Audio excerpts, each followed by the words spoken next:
What's going on? This is Devore. You are tuning in to the Morning Commute, Not for Debate podcast.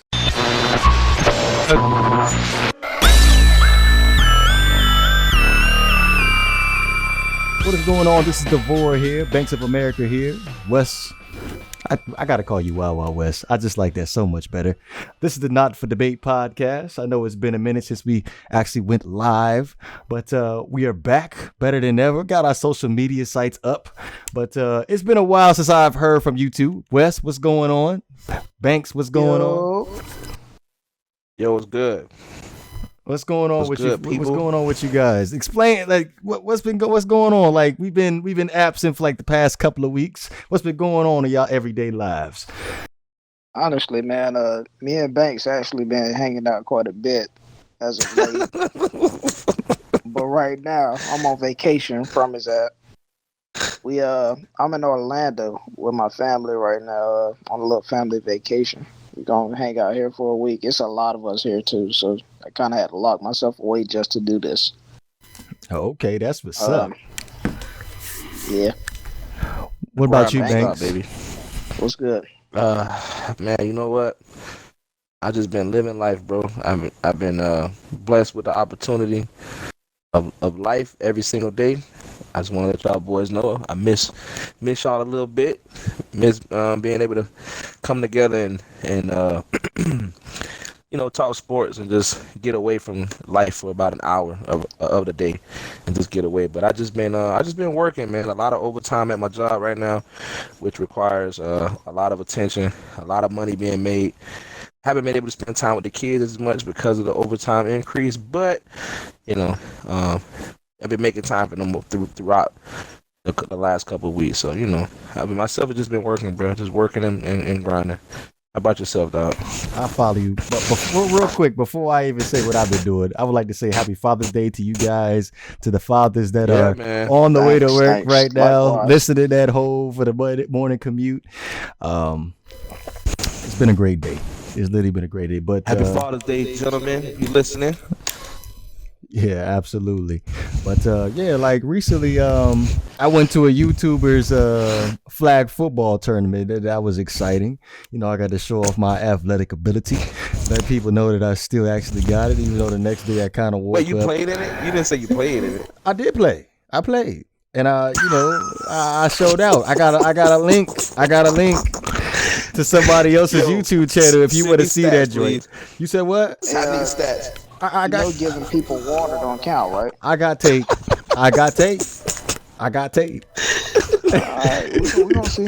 I got tape. So yeah, I was out there, I was, doing my thing out there. Now, I'm gonna tell you right now, I actually showed up in an actual white jersey. I'm the only one with a white jersey on, got my name on the back and everything, says Devore on it. So when you see me out there balling. Yeah. What'd you play? What were you doing? What'd you play? I had a couple of nice catches as a receiver. Hey, I play everything. I'm a versatile player. You know what I'm saying? Yeah, but I most definitely send y'all a link for that. So, y'all be like, damn, that's Devore out there balling like that. But I ain't even gonna front to you though. When I woke up the next day, I felt like I got hit by a train. I couldn't even move, dog. My knees hurt.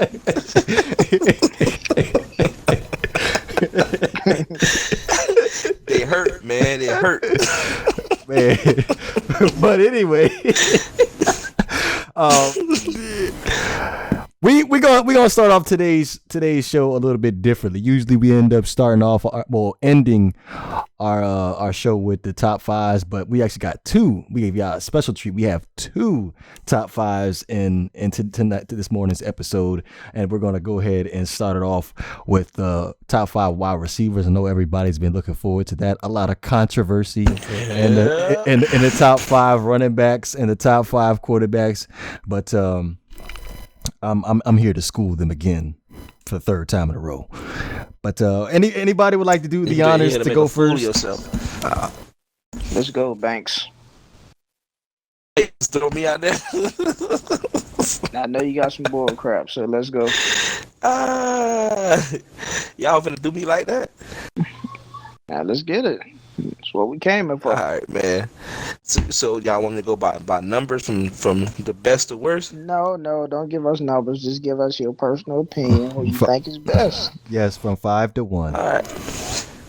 Well, my personal opinion, of course, y'all know my opinion, the only one that really matters here.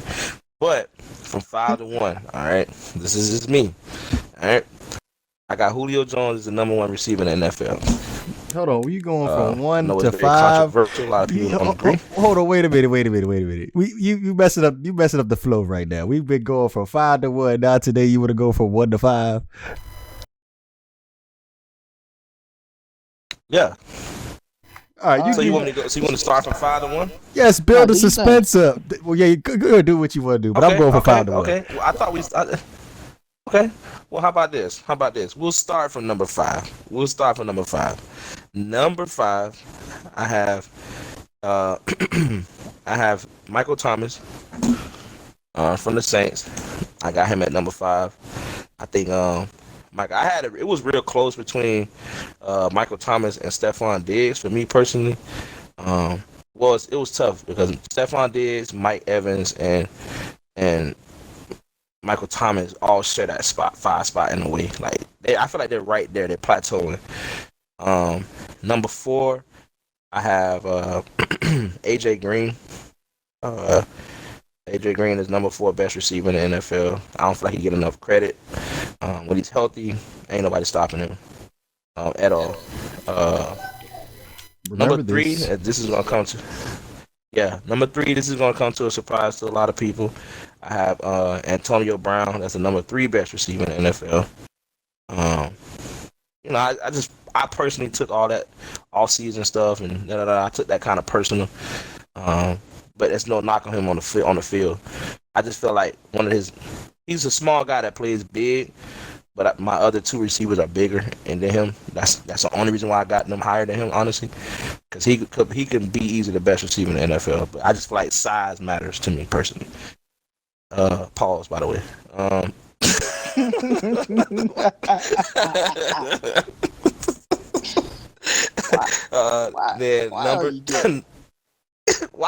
Why?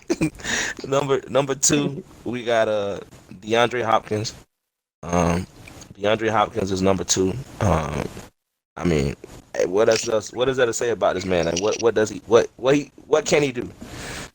He plays small. He plays big. He plays in the slot. He plays on the outside. He plays on the inside. He lines up in the backfield from time to time. He can go up and get the ball. I mean, there's nothing that this man can't do. Honestly, I feel like he's definitely up there. And last but not least, man, as I mentioned at the beginning, Julio Jones, man. I mean, this is what it is, man. Like, Matt Ryan needs to find a way to get him the ball more and more and more and more. I just feel like we haven't seen the best Julio Jones yet. I mean, the 2017 season, we saw a lot of him, but we haven't. I don't feel like we've seen the best Julio Jones yet. I just don't. So Julio Jones will be our number 1 best receiver in the NFL, and that's my 5 to 1, man. That's my top 5. I think my list is awesome, by the way. Negative. I actually liked it this time for once. This is the first list that I actually was. I'm telling you, man, I'm a genius, bro. Says the guy with Jordan Howard in his top 5. Oh yeah, Matt Ryan. Matt Ryan's pretty good. Andrew Luck was in the top 5. We took Matt Ryan out. You swapped him out after much controversy. Nah, I swapped him out during the podcast. Man, you still ain't swapped Jordan Howard out, baby? Nope, he's staying in there. He's gonna stay. He's not going anywhere. You stand in the doghouse for that. Hey, when it actually comes true, I don't want to hear no nonsense. Nah, you right. Anyway, with your number 5, Banks, you can't go between Diggs, Michael Thomas, and Mike Evans. You know why? You know what the difference is? All those guys are good, but take a look at their quarterbacks. If you had Drew Brees throwing you the ball, you would go for 1,000. If you had Kirk Cousins throwing you the ball, you would go for 1,000. You got Brian Fitz, whatever they call him, and Fitz Magic, baby, switching up. One game he'll throw 5 picks. Another game he'll throw 5 touchdowns. The inconsistency at quarterback there is terrible. Mike Evans is the number 5 receiver, dog. There's no debate about that. Yeah, I That is mean, not for debate. you make a really good point there. But I feel like I agree with what you're saying. Don't get me wrong, but I feel like we gotta stop focusing on that, because players still gotta go out there and perform at their best. And these players are drafted in the positions that they're drafted at because they're expected to be, good players. So I feel like regardless of who's throwing you the ball, it's your job to perform. You understand what I'm saying? That's the I agree with DeAndre you. Hopkins effect. DeAndre Right. Hopkins don't care who's throwing the ball. He is out there balling. But I'm saying Balling. I'm gonna take a little bit off of Michael Thomas and Stephon Diggs because they got real good people getting on the ball. Well, no, Stephon Diggs, and I mean, when you think about it, Stephon Diggs, I mean, he had a breakout season again, but let's not forget he had a breakout season before that as well, and he didn't have Kirk Cousins. He only had Kirk Cousins on the ball 1 year. He's been in the league 4 years now. So Right, but get credit what credit's due. I like him. Get credit what credit's due. I like him. All right, go ahead, DeVore. What you got? All right, so from number 5, I'm gonna go ahead and agree with Mike Evans. You have inconsistency at quarterback. You gotta put Mike Evans in the top 5 when he consistently keeps on producing numbers. Number 4, I got Davante Adams. If you're playing with the best quarterback in football right now, he's coming back with a vengeance in 2019. I wouldn't be surprised if he got 1,500 receiving yards or possibly 13 touchdowns. Number 3, I got Michael Thomas. My boy balls with Drew Brees. Number 2, DeAndre Hopkins. Like Banks said, regardless who's throwing him the football, he's still going to produce numbers. And number 1 is going to be Julio Jones because it's Julio Jones. Yeah, it's like, come on, man. I mean, and you know what's funny? Not to take away from your list, I like your list, especially with Julio at number 1. But I would sometimes laugh inside internally in my heart and in my mind when people would come up with like, "Hey man, Antonio Brown was just light years better than Julio Jones." I'm like, no, he's not. Like he's a step ahead of him. And that's because I think experience was favored him in terms of experience. Man, you're not, bro. You cannot teach 6'5", 6'4", 230-something pounds at a 4.3. You cannot, bro. You can't teach that, man. That's just ridiculous. That's why I feel like Matt Ryan needs to find him, especially in the red zone. Find him. They're not using him right. Well, I agree with you there. You can't teach that, but that won't always get you by. Like I've seen people lock Julio up. Not people like as in every other game he gets locked up, but Marshawn Lattimore locked him up pretty good one time. I think Norman locked him up one time. I don't see people like stick with him. What you really can't teach is Every dog Antonio Brown's separation. You cannot teach that. Yeah.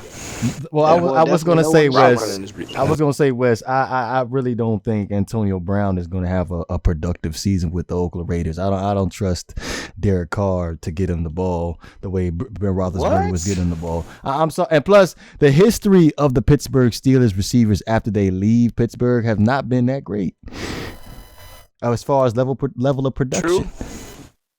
True. Touche. You got a point there. Touche, salesman. But Wes, I think AB is going to break that mold. Nah. I think AB will break that mold, which is why he is in my list, but not at number 5. Number 5, I got Mike Evans. Yeah, that's that man right there, boy. Number 5 is Mike Evans. Mike Evans.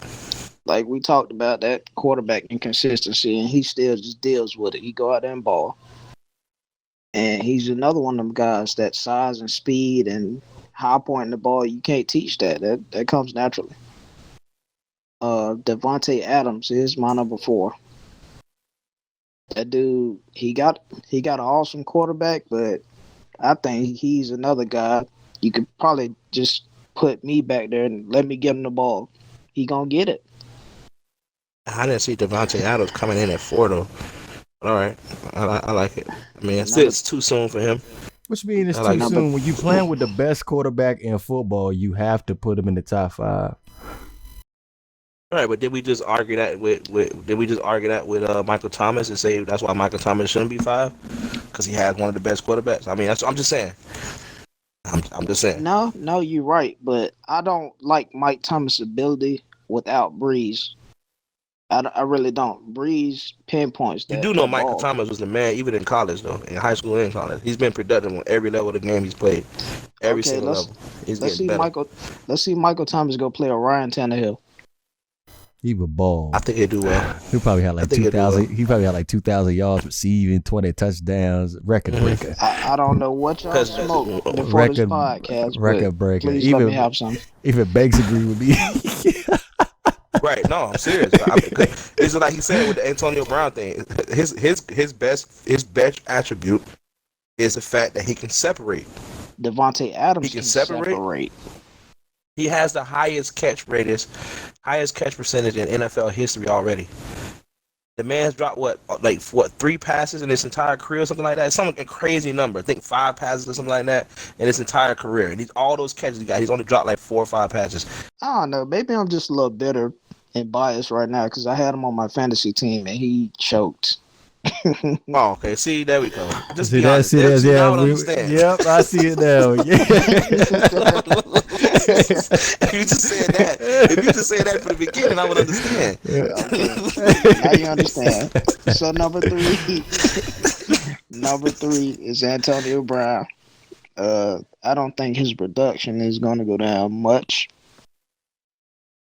Oh, wait a minute. Hold on. Wait a minute. Can I ask a question real fast before you go to number 2? Now, memory serves me correct, Banks. I want you to clarify. I want you to go ahead and chip in when I'm finished. West thought that Juju was going to have a better season than Antonio Brown. Did he say that, yes or no? We just gonna play that clip when we get a chance. Okay. Throw that clip in there. I said his production won't go down much, right? That's what I just said. Juju had a better season than he did. I'm not saying he's going to have a better season than Juju, which I still don't think. I feel like he's probably going to have, 1,000 yards, maybe 9, 10 touchdowns. But Juju, I know Juju's going to have more than that. I know that for a fact. You with that, Banks?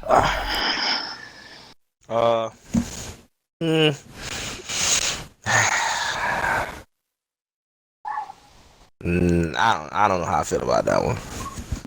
I mean, we just gotta see. Well, look. I don't know. We're gonna see. Anyway, number 2, I got Julio. Number 2. I don't like Julio's quarterback. I hate him. Let me stop. Hate is a strong word. I don't think he gets Julio the ball like he's supposed to. Hey, Matt Ryan, if you actually get the ears on this podcast, that was Wes that said that. I don't like Matt Ryan either, to be honest with you. You know what, Matty Ice? But he was in your top 5. Yeah, but he produces numbers. I'm not gonna sit back and not put him in my top 5 if he produces numbers. I don't like Tom Brady, but he was number 2. I loathe Tom Brady. You know that. Well, what good is producing numbers when you got Julio 1-on-1 in the end zone, in the corner, game on the line, season on the line? You can't give him the ball. Well, honestly, we must be watching 2 different games because every time I watch Matt Ryan, he can't keep his eyes off of Julio.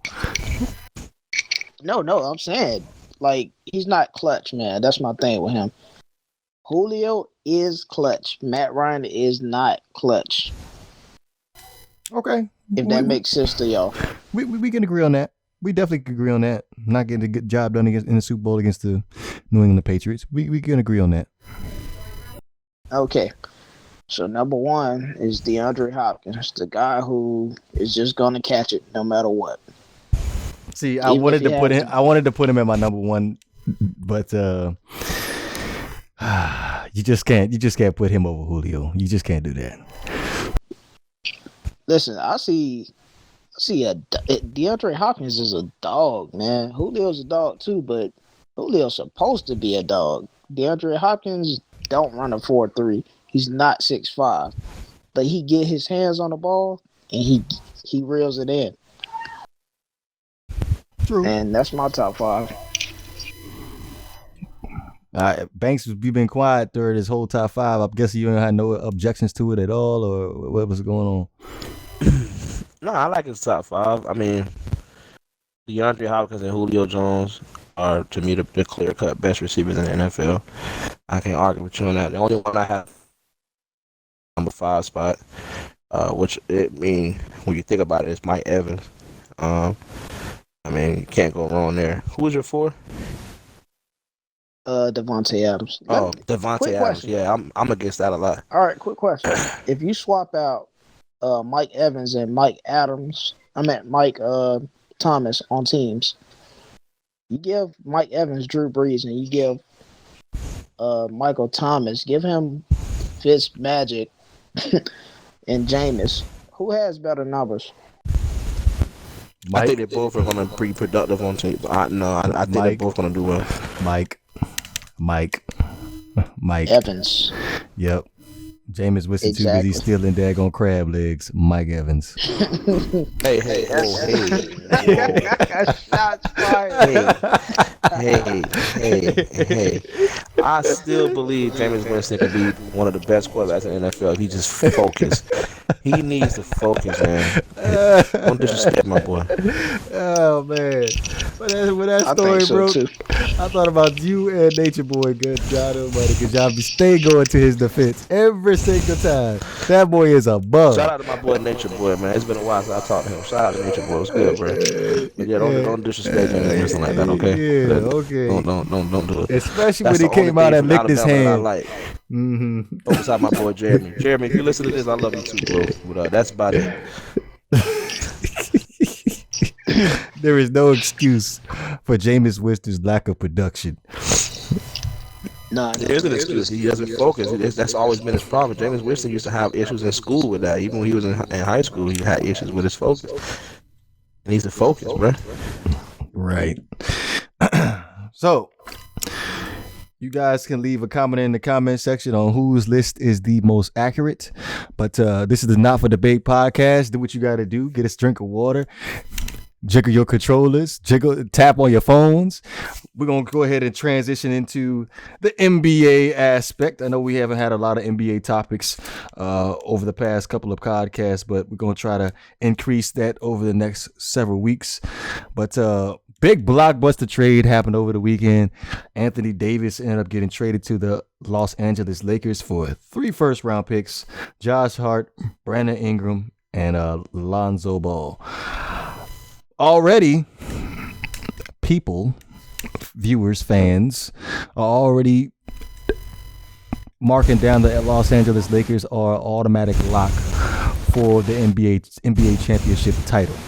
What do you guys think? Yep, that's my opinion. Yep. I feel like it's yet to be seen. There's still more that needs to be seen. But I'm gonna go ahead and say it. I got them in the NBA Finals next year. I feel like the West is starting to deteriorate a little bit. The West is starting to become unhealthy. A lot of its players, its primetime players, have suffered some sort of injury of some sort, especially with the Golden State Warriors. I mean, that's the only reason I feel like Golden State even lost the finals, due to the fact they weren't healthy. But credit to the Toronto Raptors and the Toronto Raptors fan base. That entire country has been so loyal to that team for, many years. And to be so close a lot and then have to be railroaded by LeBron James, probably didn't feel well all the time. But to finally be able to get past that hump, man. I like what the Lakers did. I thought it was a very aggressive move. A lot of people are upset with the fact that they gave away 3 first-round picks. I don't disagree with that at all. I feel like the Lakers have a plan brewing, and they're in. As much as I criticize LeBron James on a personal level in terms of basketball, because I don't feel like there's no better athlete in this world, no better man in this world off the court than LeBron James. Let me just say that now and separate that, because I think LeBron James off the floor is the best man ever in the world. What he does off the floor cannot be matched, in my opinion. I think he's great, but on the court, that's my issue with him. But I feel like the Lakers have bought into him, and they're trying to build a legacy. They're trying to build his brand, and they're trying to load star power. Having Anthony Davis on your team does nothing but make you better. I don't care what anybody says. All those players that they traded away, and all those draft picks, we don't know what their potential is going to be, and we got to see a little bit of Brandon Ingram and Lonzo Ball, but it didn't translate to wins. It didn't get them in the playoff. So you get rid of it, and you come in and you bring new players, more experienced players. I feel like the Lakers are going after something even bigger. They're going after either Jimmy Butler, Kyrie Irving, or maybe Kemba Walker and Jimmy Butler. 2 of those players are going to get signed. 2 out of those 3 are going to come to the Lakers, in my opinion. I personally think it's going to be Kyrie. I feel like Kyrie is going to hook back up with LeBron in LA, and I think Jimmy Butler is going to end up joining them, and that's going to be a nasty-ass squad to play against. I mean, you're going to have Kyrie Irving possibly, Jimmy Butler possibly, LeBron James already there, Anthony Davis already there. You got Kyle Kuzma, who LeBron loves. LeBron loves Kyle Kuzma a lot. So Kyle Kuzma is good enough to be a starter on the floor with those guys. He can ball. And you could put Anthony Davis at the 5 because he's big to play the 5. So I don't disagree with it at all. I thought it was a hell of a move.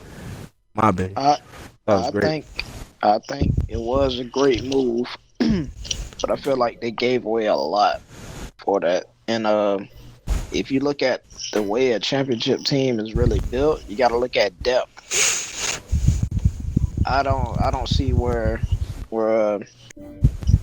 they gonna have like good depth. You done paid 4 or 5 all-stars to come out, but what's gonna happen when those guys get tired? Like Steph did.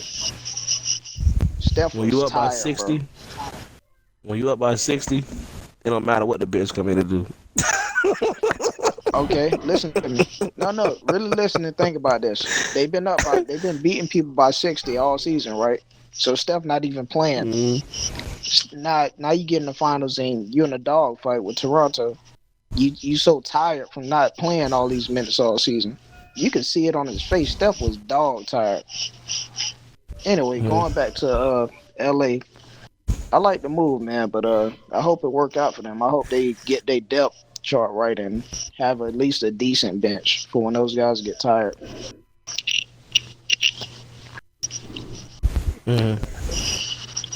Now, Before you got any take on that? I was gonna say off what Banks was talking about as far as adding a Kyrie Irving and a Jimmy Butler.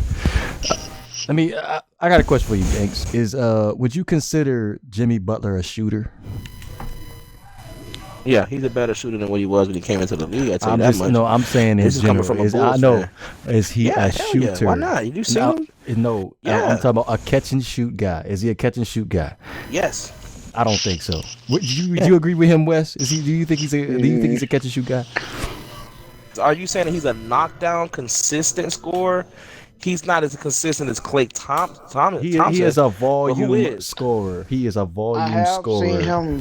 I have seen him do his thing inside that paint, off catching and shooting, or he can catch and make a move and beat his guy down in the post. I've seen that from Jimmy Butler, so I'm going with yes. I think he's a good catch and shooter. I don't know him being able to play with LeBron because the biggest knack as far as what you have to surround LeBron with is shooters, and I don't think that Jimmy Butler is the player to put on behind the arc and for LeBron to drive and kick it out to Jimmy Butler just for him to spot down a 3. I just don't see a Jimmy Butler being able to do that. But excuse me. Anthony Davis trade, yes, I felt like the Los Angeles Lakers did basically trade the house to get an Anthony Davis. And I was actually watching a LeVar Ball video earlier today that players that actually do end up leaving Los Angeles, they actually do play better. Julius Randle and D'Angelo Russell. But I strongly think Lonzo and Brandon Ingram, they will be all-stars. Maybe not next year, but years to come. But looking at the Lakers, to be quite honest with you, I don't think they're gonna win a championship this year. Not this year. I just don't see it. They might not win it, but I think they'll be there. Yeah. Well, it's a possibility. I think people sleep on the Trailblazers. I don't think that the Oklahoma City Thunder will be that much of a contender. The Golden State Warriors, they're gonna be in flux. I think they're definitely taking a back seat, but I think the two top contenders in the West. Look at 3 top contenders I'm looking at right now. That I'll probably say the Spurs, the Trailblazers, and the Nuggets. Those are my top 3 guys. And I think the Trailblazers, they maybe if they add another superstar like a scorer, I think that the Trailblazers will be a force to be reckoned with to be able to compete with the Los Angeles Lakers. Yeah, but nobody wants to go play in Portland though. That's the problem, bro. That's the problem. I mean, and it's unfortunate because I want to see, man. Dame is probably my favorite point guard in the league, man. After like Kemba Walker, you know what I mean? Like Dame. Well, after Derrick Rose, because I'm still a Derrick Rose fan. Man, that dude is done. Stop talking about Derrick Rose. That dude is done. I'm getting tired of you sitting back going on Facebook talking about Derrick Rose, especially after that one game he had where he busted like 30 points, something like that. You went on Facebook and was like, "My boy is back. My boy is back." I hated that. Like, let it go, dog. Let it go. Let it go. I mean, you see, Derrick Rose supposed to have been 6 man of the year. They robbed him. Or at least comeback player of the year.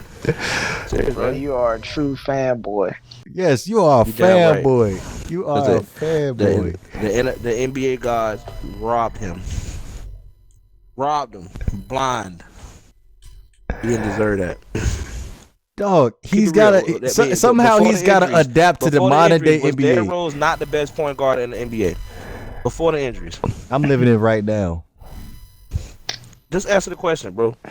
I'm living it right now. I'm living it right now.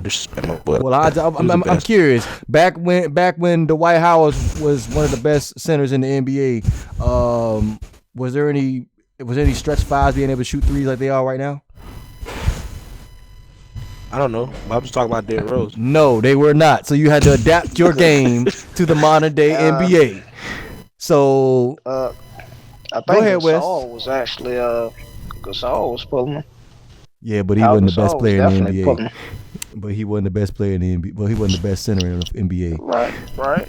And he wasn't doing it as consistently as he is right now towards the end of his career. But my point is, I feel like Derrick Rose was unable to adapt to the modern day NBA, which means knocked out a consistent 3-point shot. Did you see his scoring? Did you see his scoring output this year though? His 3-point. He had a career high in 3-point shooting percentage this year. Career high. You do know that, right? Career high. Yeah, man. Career high. He's been working on this jumper because he's had no other choice because he can't drive to the rim as effective as he used to. And plus, on top of that, in my opinion, Derrick Rose never got the calls that he deserved anyway driving to the basket. He's the most foul point guard I ever seen in my life not get calls. Most foul. When you go in there at 100 miles per hour with like a 52-inch vertical, I don't know what his vertical was. It was insane. You're going to get hit the way he goes in there. Look, back in the day, I was a huge Derrick Rose fan, but at the end of the day, I like John Wall better anyway. But that's on you, man. Oh, hell yeah. I mean, John Wall, I can't disagree with you. 6'5", point guard, you don't teach that, bro. That's just what it is. Lightning quick, speed, first step, jab. I mean, you cannot. There's nothing that John Wall can't do on the floor. You got to remember, like, back at that time, like, it was like 2012, 2013 when him, John Wall, and Russell Westbrook were drafted. Like, those were the 3 bad boys. Those were the new age of the point guard where you was able to run like a 4-3. He was a blur on the court, be able to shoot and be able to slam the ball whenever you wanted to. Those were the new age point guards. They kind of gotten away from that, but John Wall, he's that dude. I'm taking him over Derrick Rose any day, regardless. I take that back. I'm not gonna say regardless if he got hurt or not, because Derrick Rose was that boy back then. Come on, man. Like, do you not remember what Derrick Rose used to do to people, bro? Hey, like I said, I live in the now right now. I'm living in the now. Just ask Goran Dragic real quick, and just ask Goran Dragic how that air feel like that. Yeah, he was a beast in his prime, man. Oh my goodness. Just ask. Who was the announcer that called that game? I don't remember, but I want all the listeners that are listening to this part of the podcast to please stop what you're doing. Go to YouTube. Make sure you guys like, comment, subscribe. The YouTube channel is now up for the Not for Debate podcast. Is available. We're gonna talk a little bit about that more at the end, but I just want to make that announcement mid conversation. And also, while you're at it, make sure you go check out Derrick Rose's highlights, whatever videos you can see on YouTube. Support my boy because he's the best. On baby. Just go on there and take it. John Wall. I like John Wall. That's I like John Wall too. And that's how I'm gonna end up ending the topic with as far as how do we even get on Derrick Rose? Somehow you just got Derrick Rose in this conversation. How did you even do that? Like how are we even talking about Derrick Rose? Banks gonna be like 60 years old still talking about Derrick Rose. Oh yeah, my that goodness. boy never got hurt. Shut up. Y'all know my man crush with D Rose, man. That's my guy, man. That's my guy. Like Wes, I don't think. Do you remember that Facebook post that he had up on Facebook where he's like, "My boy is back. My boy is back." Did you read that post? Honestly, bro, it's a lot of stuff Banks posted. I actually screenshot and I wanted to send it to him, but I was like, you know what? I'm gonna let him live, man. He's it be your own fan. People, bro. I'm gonna let him live. People, like before this season started, too, he's like, my Bulls are back, too. My Bulls are back. We gonna be a beast. But on that note, we're going to go ahead and transition back to the NFL. There have been rumors about the NFL extending the NFL season an extra 2 games from 16 games to 18 games. I wanted to go ahead and get you guys' take on that. I think that is a terrible idea. If they're going to do that, they need to add 10 more players to the roster and pay them guys a little bit more, in my opinion. But I don't think it's a good idea because with that is going to come injuries, more injuries, and more injuries. And I just don't think it's a good idea. You're going to have them guys really hurting for the freaking postseason. Yeah, I agree with what Wes was saying in reference to that. I agree with him 100%. I think Wes's point is something that needs to be addressed and heard. But we to counter it a little bit though. Wes, you my boy. You know what I mean? And I agree with your point. But what we have to realize is the NFL is trying to find a way to expand and build a name as much as they possibly can, especially considering the amount of attention that's been put on the NFL negatively over the last few years in terms of the whole kneeling situation, and you had all the players getting into trouble and all sorts of things, man. It just had a lot going on. So they're trying to find a way for their brand to come off as big as possible. And to be honest with you, we wanted more football anyway, and that's just being honest. People want to watch football as much as they can because it's times like this where we're having to try to find ourselves finding things to do during this time of not having no football, and then we having to wait till September out for at least for college to even start. You know what I mean? So the NFL is they looking at the bottom line. If it's a way for them to make more money, they're gonna do it, and that's what they found out. Right. I think that's cool. I don't mean to interject, but that's cool. You want to expand your brand and all that, but it comes at a cost, and you need to pay that cost if you want to legit do it. Like you can't be trying trying to screw these guys out of this. You need to give more people opportunity to play in your league. You know what I'm saying? Like just add 10 more people to the roster. But that's what I was gonna say. That's actually what I was gonna say. You do know the NFL end up they're gonna end up keeping that other league around that was pretty big for a little while. Forgot the name of that league they just started. The AAL. And that's gonna be not the XFL, but the AA. I can't remember the initials of it, but the acronym. But they planned on really. They like what they saw in that league from what I read on an article. I can't cite the article right now because it was a while ago, but the NFL was very impressed with that league, and they saw that as an opportunity to use it as a developmental league. So I think ultimately what I think is probably going to happen, and this is just my opinion, preseason is probably going to be phased out. It's really no point of preseason, my opinion. It's no point. I mean, it's the only point I see of it is getting guys game ready. But again, it's not necessarily getting guys game ready because the stars don't play anyway. So why not just start? Yeah, they got the joint practices. Sorry about that. They got the joint practices right, for that. So that's just itself. I know they're not going to do that because that in the preseason, for what it's worth, it makes money. But I think they're going to find a way to phase out the preseason eventually. Preseason is going to go away because nobody watches preseason ball anyway. As much as we like those underdogs, they're not entertaining enough. So they're going to phase out the preseason, in my opinion, and they're going to use that league they just created and use that as a developmental league to develop those players that are on the roster, those 10 extra guys that you're talking about. Those guys that. Or those long shot guys, or those guys who are just right there, who just need to stay conditioned for, they're going to be doing a lot with that league. Kind of use it more like a G League in the NBA, because when you think about it, every sport, every organized sport has some form of developmental league that helps players that aren't making the millions of dollars like the main guys are, except for the NFL. The NFL doesn't have that. They don't have it. And I think it'd be a good idea for them to introduce that, phase out the preseason, and bring that in, let these guys work their butt off, and that'll give us, some football to watch, man. Because ultimately that's what it comes down to. We want to watch football, and people want more football. So you're right about everything else on the field in terms of you're going to see injuries possibly go up.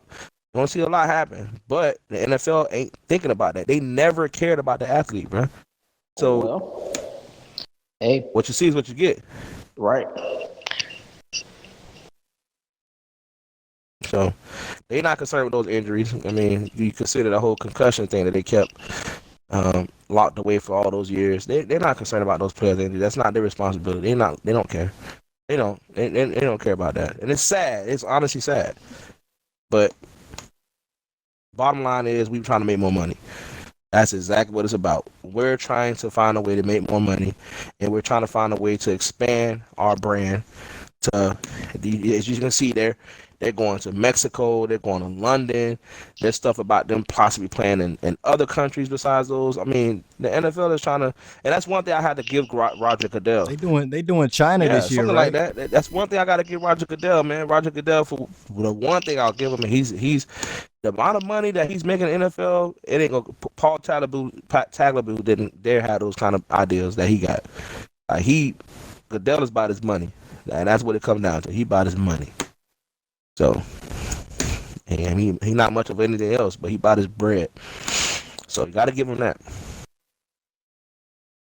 I was gonna say, Banks, as far as them phasing out the preseason, I think they should at least have one, because you still have to take into this consideration the fact that you have the number one draft picks coming into the league, and people are just so anxious to watch those guys play. That's the case. Let's just get to the season then.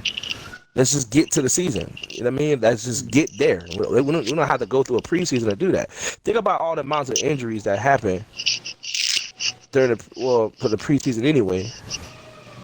I mean, I feel like injuries are going to happen no matter what, whether you're in preseason or regular season. It's going to happen. Like it's part of the sport. You play a sport, you got a chance. Anytime you step on a court, a field, it don't matter where you step on. You know, as an athlete, you have a chance of injuring yourself. That's just what it is. So I don't hang myself up so much on injuries. Yes, it sucks. And like we said, we just talking about Derrick Rose and his unfortunate events. Yes, it sucks, but what it is How what did it you is. Here we get back go. in this, bro? One time for Derrick Rose, you know I got you, boy. I love you, boy.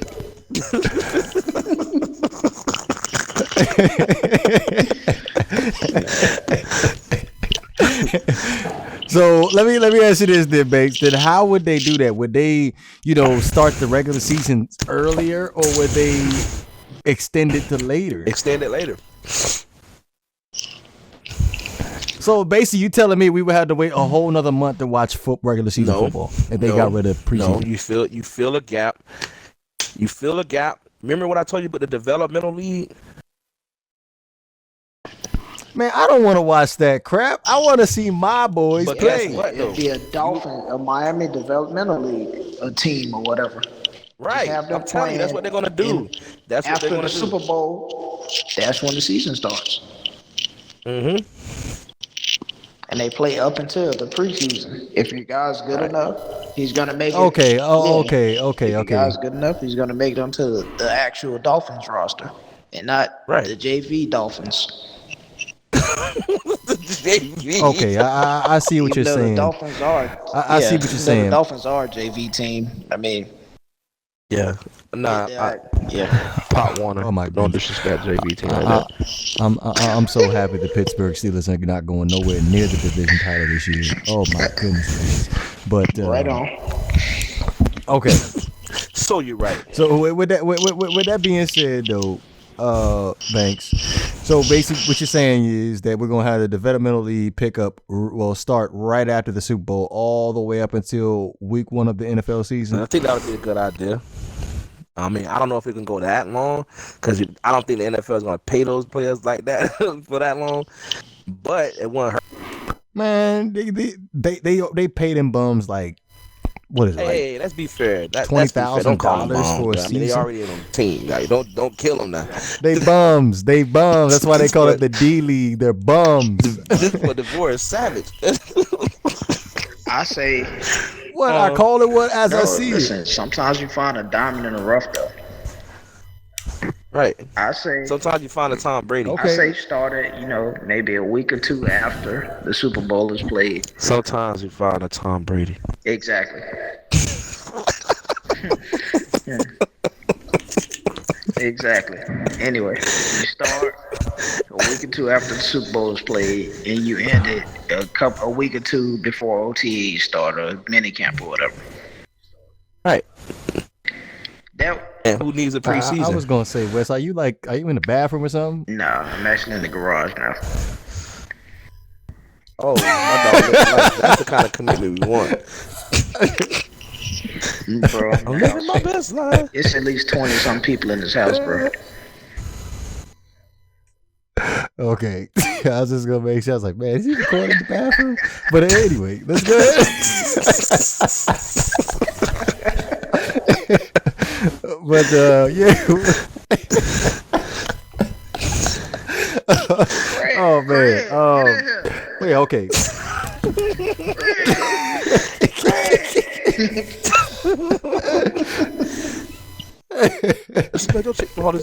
So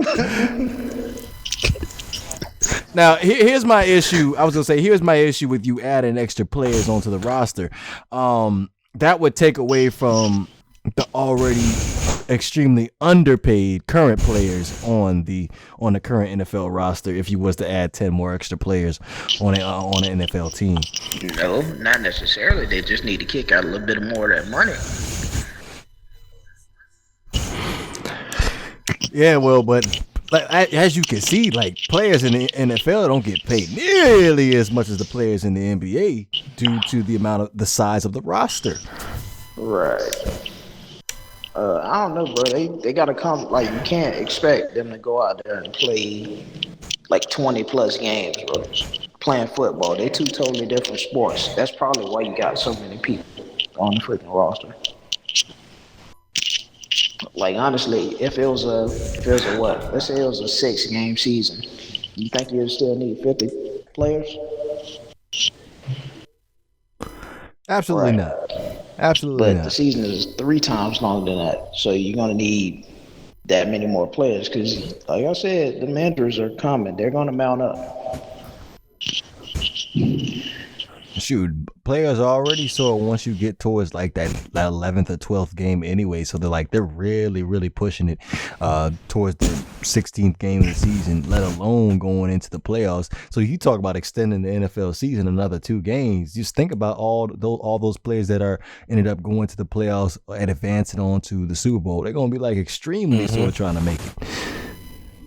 Yeah. So yeah, whatever they decide, It's gonna be to do interesting there, to see. I just feel man. at the end of the day, like I said, the NFL is gonna look at it from how do we make more money. Like, that's what it comes down to, right? Whatever way it's gonna be to make the NFL more money, it's gonna happen, bro. There's nothing we're gonna be able to do out of it as fans. The owners are gonna come to an agreement on it because guess what? The owners are gonna say, if the NFL makes more money, we make more money. So they're not gonna say no. Right. They're not.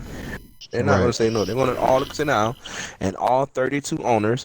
And did you guys hear about that? That they're actually trying to get the name owner removed from sports in terms of you guys didn't hear about that? I think the NBA is working on that. They're trying to be the first sport to remove the name owner. What are we gonna I call don't know. them? Something about not master. It's something about COO and stuff. It's something weird. It's something weird. But they're trying to get rid of the name owner, which I think I've always felt that way. I feel like that should have been happening anyway. I don't really care. I would. We know who signs the checks. We know who signs the checks. Yeah, but you can sign a check Why without we being an gonna owner. sugarcoat the name? Yeah, but you're also not my partner if I own the team. Like I'm the owner. You work for me. Right. All right. So, no offense to you guys, because like I said on Facebook, I couldn't have this dream if it wasn't for y'all two.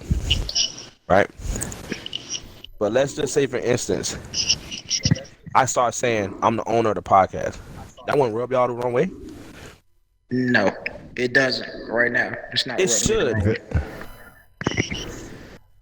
It should rub you the wrong way. If someone's saying that I'm the owner of that, it sounds very possessive. Like, First off, it's not like you some guy that I see you can run and jump and throw the football fast or whatever, and I'm just paying you to come do that.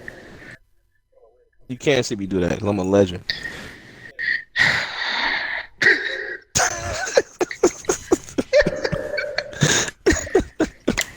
Anyway, that's my point. It's not like I'm just paying you to come do that, or you paying me to come do that. You own it, you own it. It is what it is. Right. There's a reason why everything is getting paid for in this stadium, and it ain't because we have the same status. That's like you telling me in the Army, I'm the sergeant, and you don't like me, yeah, and y'all as the soldiers don't like calling me the sergeant. So I used to just be called just a regular soldier. It's by rank. Right. Yeah, but I think sergeant sounds better than owner. Like, I don't think y'all get the context of what we're saying.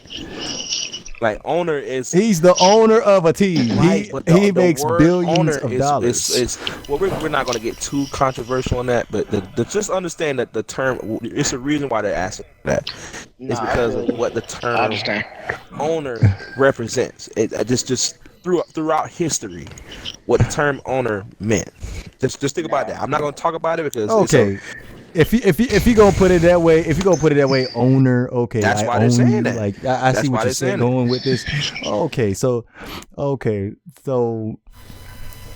all right, I see where you're going with this, but that's like saying the exact same thing about the Washington Redskins. They've been trying to change that name for years, and they still have the team name, the Washington Redskins. So just leave that crap alone. Like, how often do you actually say the word owner?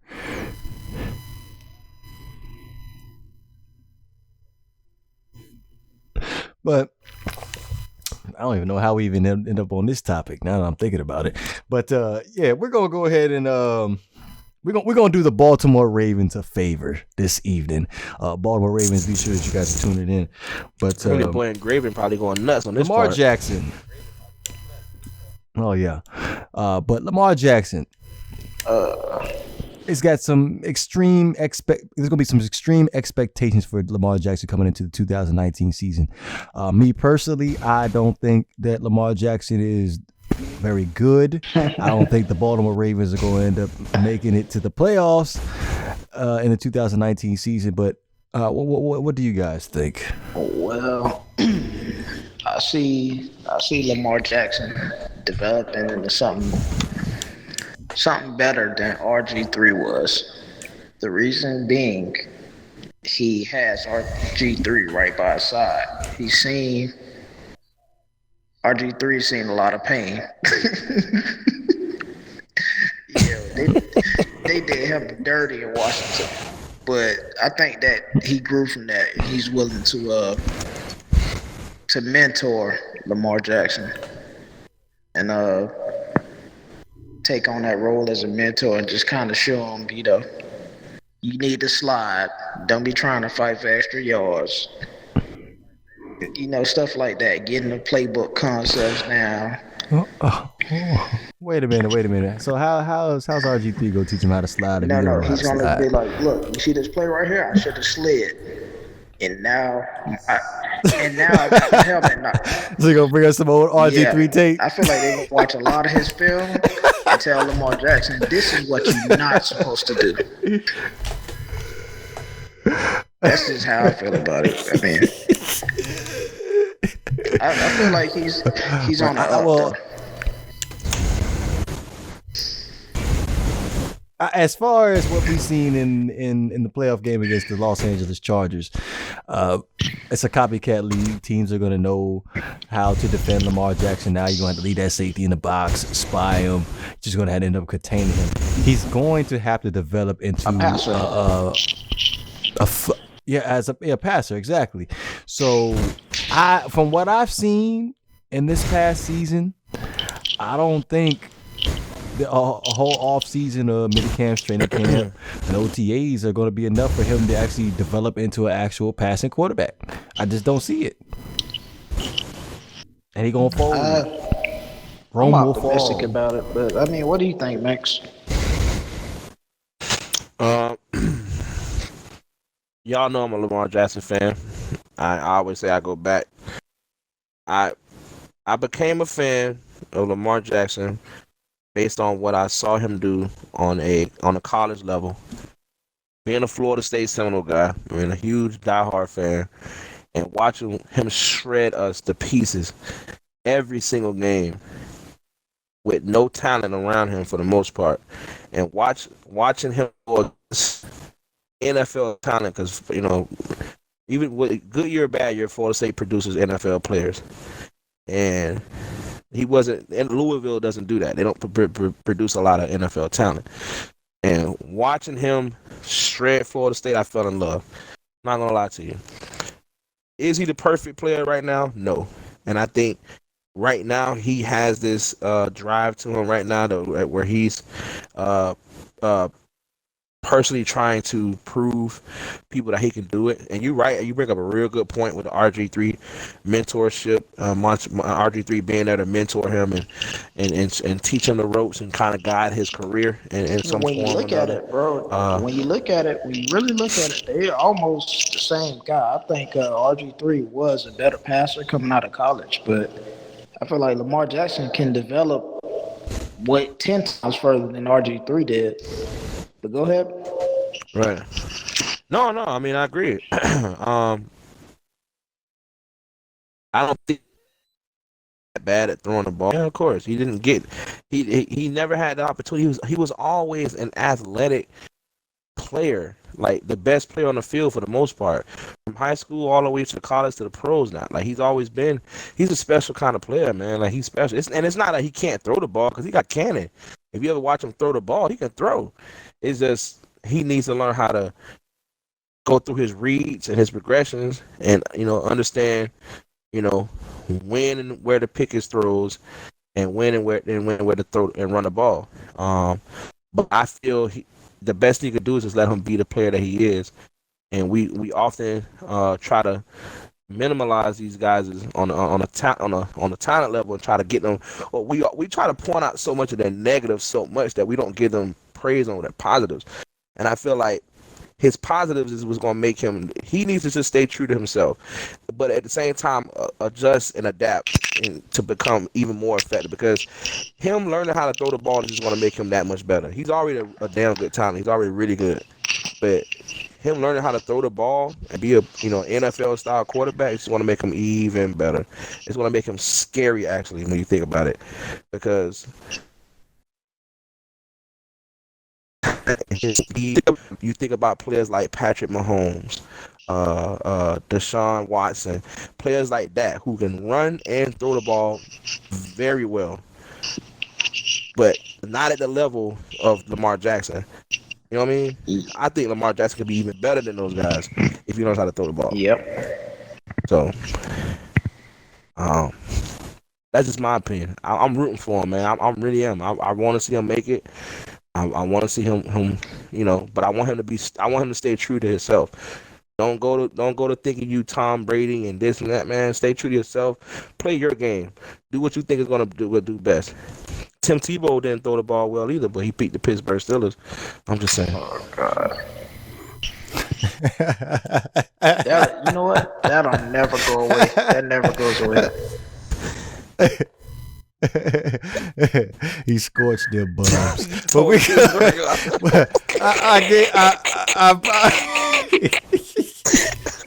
as promised, I was going to give out two top fives today. We already had the top 5 wide receivers. If y'all ended up skipping that, please go back and listen over to that one again. But we also have the top 5 tight ends. Since Banks, you did the honors and went first. Wes, did you want to go first, or do you want to rock paper scissors for me to go first? My list is probably gonna be a little off the wall for y'all, so I'll go first.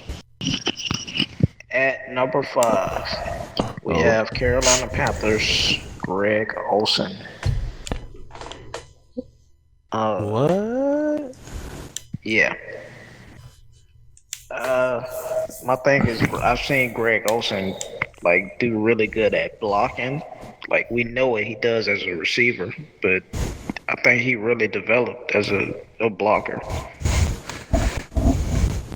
Okay. Right. Number 4, Jared Cook. Same thing. Hell of a blocker, but he developed into a better receiver last year with freaking Derek Carr. Derek Carr. I like it. Him going over playing with right. Drew Brees. That's I why like I got it. him. So we just gonna just dismiss Derek Carr like he's a scrub or something? Like, No, put no, emphasis no. on that. No, last year he was a scrub. Yeah, it's a scrub. Year before last, before he got hurt, he would have beat the Patriots. Oh yeah, that's that shoulda, coulda, woulda thing again. All right. Whatever, man. All right. Number three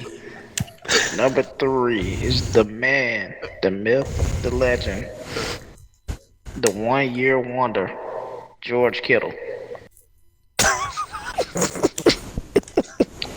I got him at number 3 simply because the numbers he put up was freaking ridiculous. He only did it for one season, though. If he does it again, if he does something like that again, he's moving on up to number 2. He need more touchdowns though. Just my opinion. Right. All that he only scored 5 touchdowns. Bro, I mean, he got you all the way down the field, though. Yeah, true. I'm just saying. Get in the end zone. Y'all got a heck of a kicker. By the time you get down the field, he's probably being doubled and triple covered. You know what I mean? Anyway, if he had more touchdowns, he'll probably come in at number 2. But my number 2 right now is Zach Ertz. Zach Ertz, man, he is a beast. He is low-key a beast. I don't know how people just don't pick up that they just want to get this man the ball all the way downfield. And number one is Travis Kelce because he is baby Gronk. I like that list. That wasn't too That's a bad. good list. That wasn't too bad. I thought That's y'all a was good gonna list. complain about that one. But all right, go ahead, take off. You want me to go first? Yeah, go ahead, bro. All right. So number 5, I got Jared Cook. Obviously, in Wes's top 5, we spoke about him going to New Orleans and playing with Drew Brees. Yeah, that's a huge upgrade from Derek Carr, so I think he's going to produce even better numbers. Some people not gonna want to hear that, bro. I don't care. when your head coach talks about going out to get Kyler Murray, that's right on the wall for Shout Derek out Carr. my dog Jamar Carr, Raiders fan. That's his boy. Yeah, man.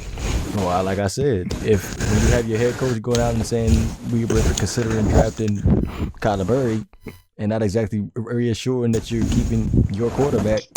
Yo, I think he drafted the wrong guy by accident or something. I think he meant to get Montez Sweat, bro. Nah, they did the right thing. Okay. Well, they knew what they was doing. I ain't gonna say they did the right thing. They knew what they was doing. Let me put it like that. They knew what they was doing. But number 4, I got Zach Ertz. I think his level of production is gonna go down because Jordan Howard's gonna be taking all the carries down there in Philly, and they're gonna try to take all that pressure off of. With Carson Wentz throwing the ball all over the field, they're gonna try to bring it down to at least a little bit more of a balance. Oh, jeez Louise with the Jordan Howard.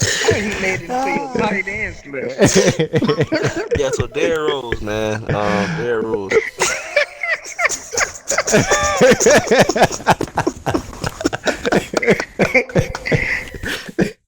Say how it is. I called it. I said Jordan Howard's gonna be on one of these lists. Lo and behold, he's on his tight ends list. All right, man. Jordan Howard, number 4. But number 3, I agree with Wes. I think George Kittle is going to be a beast in his second season with the 49ers, and especially if you have a healthy Jimmy Garoppolo throwing him the football. What he put up in 2018 was some receiver numbers. I believe it was 88 catches, 1,300 yards. Yeah, those are receiver numbers. And obviously, well, number 2, excuse me. Number 2, I have Tyler Eifert. I think he's the best tight end in football when he's healthy, but unfortunately, he was unable to stay healthy over the past couple of seasons. That's a big one. So I think this might be the year where he ends up, going back to establishing dominance, especially with Rob Gronkowski being retired. And obviously my number 1 is going to be Travis Kelce. My man has been living in Rob Gronkowski's shadow over the past 5 or 6 seasons. Yeah, and like I said, Gronkowski's retired, so it's his league now. Exactly. All right, hold on, bro. Tyler Eifert. Let's take a step back for a second. You said Tyler Eifert, like he has to be on the field. He has to be available. That's part of the game, bro. But you can't. Right. I said that. You can't throw him in at number 2 if he's not available. You can't. Man, he's a beast though. Tyler Eifert when he's on that field, boy.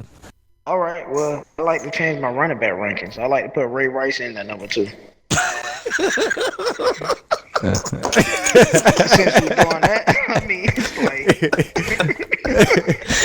And I just want to let you guys know that AJ Green was in somebody's top 5. I can't remember who it was.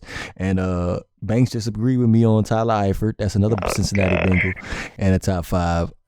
And Joe Mixon was in somebody else's top 5. What does that mean for the Cincinnati Bengals for 2019 season? They'll win the AFC North. Exactly. Damn, I read your mind. Date it, stamp it. Date it, stamp it, sent it. Banks, your turn. Y'all heard it first. Them and the Niners. I just want to remind everybody I said that about the Niners too. Date it, stamp it, send it. Banks, your turn. I bet Gronkowski's on this list. You say Gronkowski's on he's his better list. than them guys right off the couch. No, that's what he doing. It might be a little bit too early for us to put out this list because of the fact that Gronkowski. I believe it was a tweet I read where he came out and was like, he's available if the New England Patriots need him. So, Wow. Yeah, so we'll see. We'll see about that one. We're not going to completely exclude Rob Gronkowski out, but Rob is done, man. Just have it.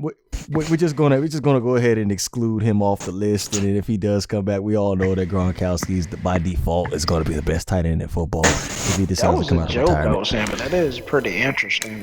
Go ahead, Banks. What you got? On my top 5 list, I got my list is a little bit different than y'all's. I went a little bit younger at the 5 spot. I went Evan Ingram from the Giants. Shoot me now. What in the world? Yeah, man. What in the world? Evan Ingram he did his thing last year, man. Considering he got Eli Manning at quarterback. Like, what? Y'all talking about Derek Carr.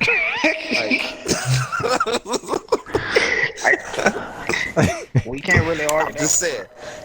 I'm just saying. You talk about Derek Carr and he has Eli Manning. Just saying that.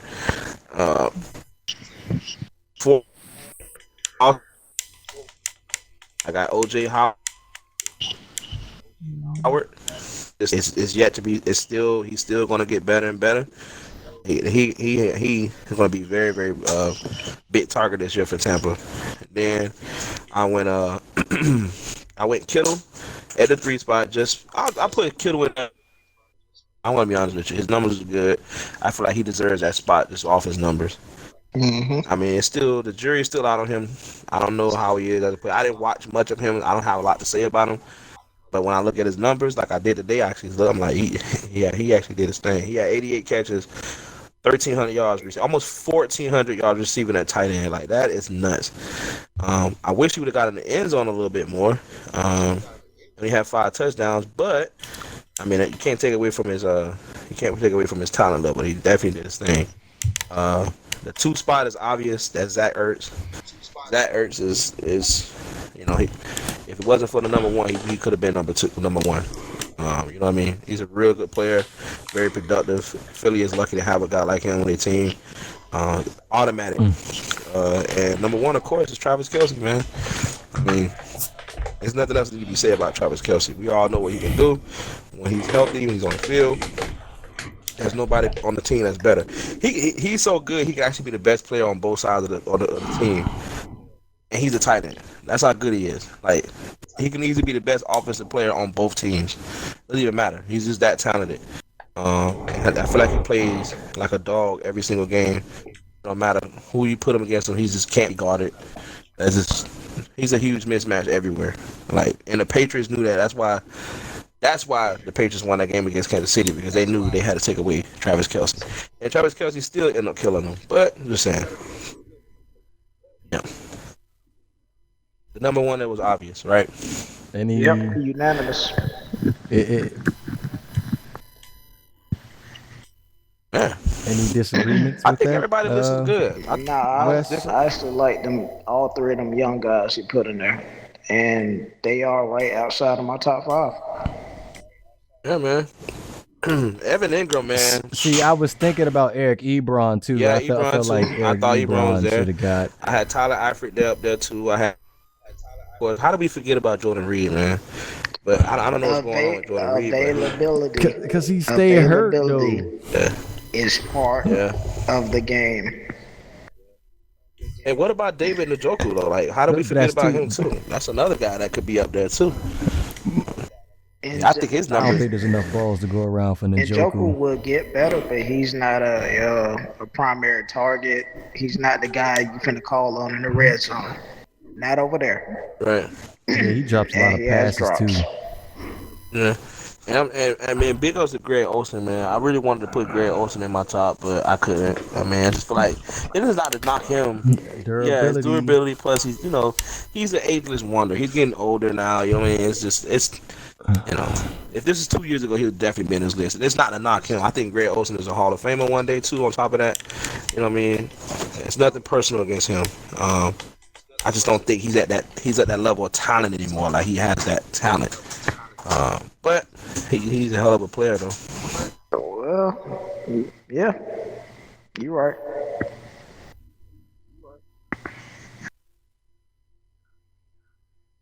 Okay. Before we end up wrapping up the podcast, we did have a couple of announcements. Banks, did you want to go ahead and start off with the first announcement? I'm lost here. What we announcing? Oh, I was gonna say like you wanted to announce the YouTube channel. I'm sorry. Things first. Yes. So if you made it to this point, I just want to congratulate you and thank you so much for tuning in to another episode. It was awesome. But we have a big announcement to make. We finally got the YouTube channel up and operating. If you guys can please, if you listen to this part, please subscribe to the channel. Let us know. Of course, as always, like, comment, subscribe. Let us know what we can do to get better. Again, we're coming you guys' way with those opinions that we had. We want you guys to provide feedback. We want to start bringing some of you guys on to the episodes from time to time. And as well as that Madden giveaway that we're doing too. We did not forget about that. I don't know if we're going to be doing 2 separate copies of each one Xbox winner or just one PlayStation winner, or we just going to do one game itself. We don't know yet. We're still trying to figure that out, but we are still going to follow through with our word on the copy of Madden giveaway, Madden 20 giveaway. We're going to follow through with that. I say we do both. Yeah, I mean, I don't have a problem. We'll get together on it and talk about it together. But yes, the YouTube channel is ready. We also have the other channels ready too. The reason why I haven't networked them as much as I've done on Facebook is simply because I don't have a logo up yet for it. I don't feel comfortable broadcasting the network pages yet until we actually get a logo up and running. So right now we're using a default one until we find the one that we really like for the brand. So thank you guys for that. Also, is there anything else that we needed to announce? I don't think so. I don't think there's anything else to announce other than the fact that we finally got the YouTube channel up. And there's more to follow up, man. We're slowly building this brand to try to be the best podcast out there that we can possibly make this thing to be. So, yeah, that's pretty much it. Yo, thank y'all for tuning in. It's been wonderful, and we'll see y'all again next week. Oh, I did want to say one thing. My bad. I'm sorry. It just came to my mind every time I tend to forget about this over the past. One more thing. My bad. That show was old as I don't know what I haven't watched it in a minute. I was gonna give a special shout out to Rev Run, man, because of the fact he goes actually on the actual video. Man. He timestamps like a lot of spots, man. So I've been meaning to put this in the actual previous podcast, but every single time I tend to forget. I'm sorry to cut you off, man, but I like that you took the time out to. How about if Rev Run, if you listening to this, man, this for me to you. How about we bring you on as a first guest of the podcast, man? I would love to get your opinion because you've been really, really supporting us. I've been seeing your comments. It's like you're right, DeVore. You're 100% right about that, man. This guy's been supporting us from day uno, and yeah, you're right, man. Let's bring him on the show. Let's bring him on the show if we can. I would like to have him join us. Oh yeah, absolutely. But yeah, I appreciate you, Rev, for the timestamps and everything from beginning to end. But outside of that, I think that's all I got. But we're gonna go ahead and let Banks take us home. Yeah, man. This is another episode 7 of the Not for Debate podcast. Thank you guys for listening, man. If you made it all the way through, as always, we appreciate you. We value you. Again, like, comment, subscribe. We'll be coming at you guys more later with more content. And thank y'all for listening. Y'all have a good one, man. All right, fellas. Yeah, bro. I gotta go watch some Jordan Howard highlights and see what's so great about him. Don't forget Derrick Rose.